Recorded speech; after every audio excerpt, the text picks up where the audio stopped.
Brexit. Putusnya hubungan Nia dan Ramon yang sudah terjalin beberapa tahun menyebabkan beberapa masalah dalam hidup Arania Wilati. Salah satunya adalah berurusan dengan CEO sebuah perusahaan tempat Ramon bekerja. Urusan di mana hal tersebut menyangkut hukum pidana. Urusan akan dianggap selesai jika Nia mau menikah dengan sang CEO dari perusahaan tersebut dan menjadi istri kedua. Gila. Hanya itu yang ada di dalam pikiran Nia kala pria dengan 3 orang anak yang sudah besar-besar menawarkan sebuah pernikahan padanya. Nia yang masih perawan dengan umur yang sudah agak dewasa harus menikah dengan pria beristri beranak 3. Ingin lari dari masalah, ia pun tidak bisa karena lawannya memiliki banyak uang. Menerima tawaran pun ia harus mempersiapkan mental yang kuat menghadapi banyak orang. Inilah balada istri kedua. Menyebalkan. Bab 1. ARRANIA atau kerap disapa sebagai Nia menghela napas untuk yang kesekian kalinya kala sambungan teleponnya tidak diangkat sama sekali oleh kekasihnya, Ramon. Sudah hampir 3 bulan belakangan ini Ramon jarang berkomunikasi dengannya. Padahal sebelumnya Ramon jarang atau tidak pernah mengabaikan dirinya seperti ini. Mereka menjalin hubungan sudah lebih dari 7 tahun dan Ramon berjanji akan menikahinya ketika Ramon sukses. Ramon memang sukses dan menjabat sebagai manajer pemasaran di sebuah perusahaan besar di Jakarta selama lebih dari 1 tahun belakangan ini dan membuat pria berusia 29 tahun itu semakin sibuk dengan pekerjaannya. Awalnya Nia tidak ingin curiga terhadap kekasih yang sudah lama ia pacari ini. Namun, belakangan ini ia merasakan perasaan tak nyaman yang menghantui dirinya. Kesal karena Ramon sepertinya melupakan janjinya, Nia bangkit berdiri dengan wajah dingin. Seperti biasa, gadis dewasa itu belum mencapai pintu terkejut ketika tubuhnya ditabrak oleh remaja yang mengenakan seragam SMA di depannya. Bisa jalan hati-hati biar enggak nabrak orang. Sembarangan, ketus Nia menatap remaja lelaki di depannya dingin. Sorry deh, Tan, gue enggak sengaja. Remaja. Lelaki itu mengibas tangannya dengan ekspresi santai seolah ia tidak merasa bersalah. Santai banget kamu ngomong kayak gitu sama orang tua. Nia menatap tajam remaja di depannya yang dibalas dengan dengusan. Gue kan udah bilang enggak sengaja ya enggak.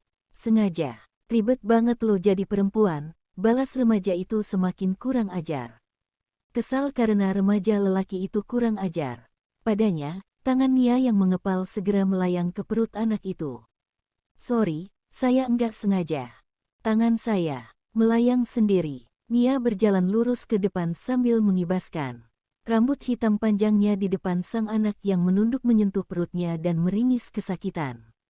Dasar tante gila, psikopat lo. Sampai di luar restoran, Nia masih mendengar makian dari remaja itu membuat Nia tersenyum sedikit. Setidaknya ia bisa melampiaskan sedikit emosinya yang tidak tersampaikan pada Ramon. Nia menaiki mobil Avanza miliknya yang menjadi kenang-kenangan terakhir orang tuanya saat ia berulang tahun yang ke-19. Mobil yang sudah sedikit butut itu ia lajukan ke sebuah toko yang terletak di depan pasar tradisional. Toko emas yang menjadi warisan orang tuanya. Dan juga tempat ia mencari nafkah untuk dirinya sendiri.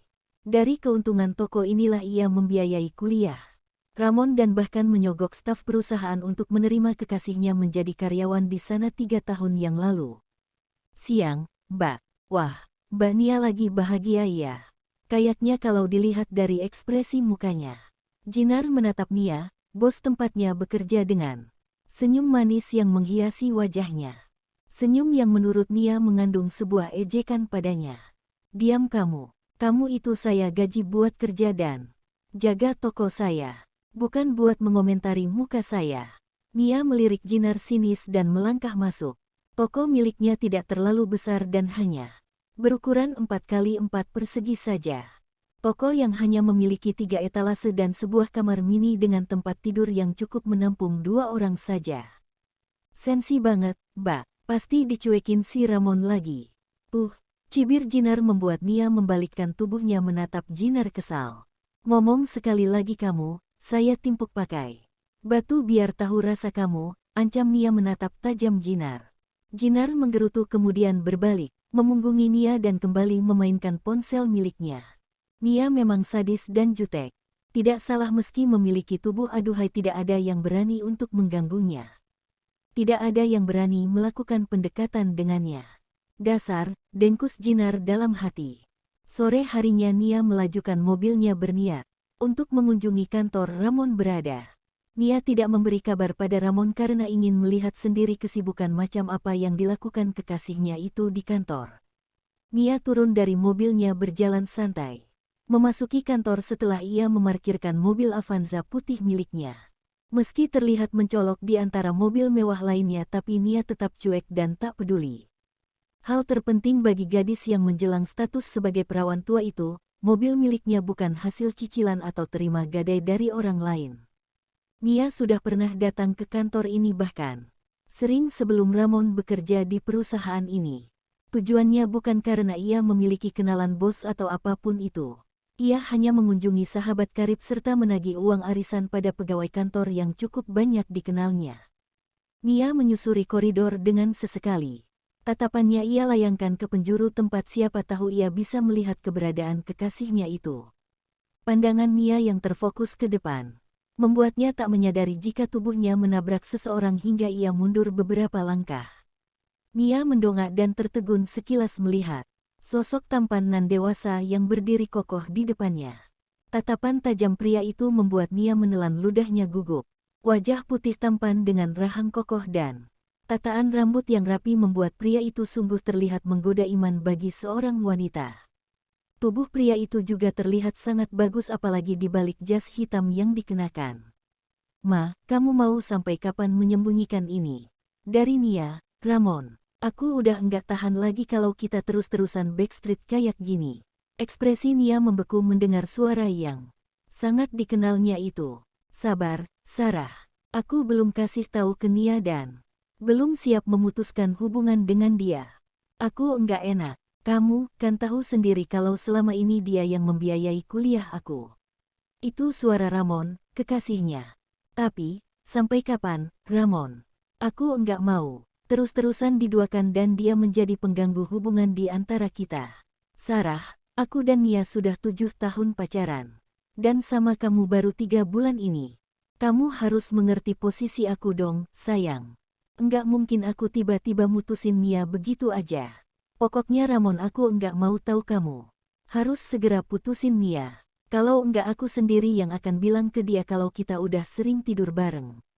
Nia panas. Jantungnya berdegup kencang mendengar percakapan antara Sarah, sahabatnya, dan jaga Ramon, kekasihnya. Tak memedulikan pria tampan nan menggoda di depannya, segera Nia melangkah maju dan melihat sosok Ramon dan Sarah yang tengah saling tatap di samping pintu lift. Sedari tadi ia tidak melihat kedua pengkhianat itu, karena tertutup oleh tubuh kokoh pria itu. Jadi, saat inilah ia melihat manusia paling menjijikkan yang pernah ia temui. Nia mendekati kedua sosok itu, memutar tubuh mereka secara bersamaan dan segera melayangkan tamparan di kedua pipi Sarah dan Ramon secara bergantian. Tak tanggung sampai di situ, Nia bahkan memberi pukulan berat pada bagian bawah tubuh Ramon yang menjadi aset kebanggaan pria itu, lalu memberi bogem mentah ke payudara kiri Sarah hingga membuat kedua orang itu kesakitan. Para karyawan yang berniat pulang kerja segera mendekati tempat kejadian dan tercengang melihat sosok gadis dengan rahang mengeras dan mata tajam tengah menatap penuh kebencian pada dua orang yang terjatuh di lantai. "Kalian berdua tega mengkhianati aku." Nia menggelengkan kepalanya menatap keduanya dengan amarah penuh. "Ramon, kamu mengkhianati aku sama sahabat aku sendiri. Di mana otak kamu, Ramon? Siapa yang selama ini mendukung kamu?" Napas Nia memburu antara sesak dan banci yang ia rasa saat ini. "Nia, dengerin dulu penjelasan aku. Aku cuma pacaran diam-diam di belakang aku dan bahkan udah tidur bareng. Begitu kamu mau menjelaskannya?" Sela Nia terlebih dahulu. Mulut Ramon tertutup rapat mendengar ucapan Nia yang benar adanya.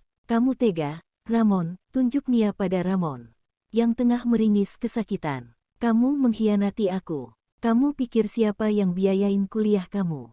Siapa yang selama ini mendukung kamu dalam materi?" Nia menghela napas kecewa.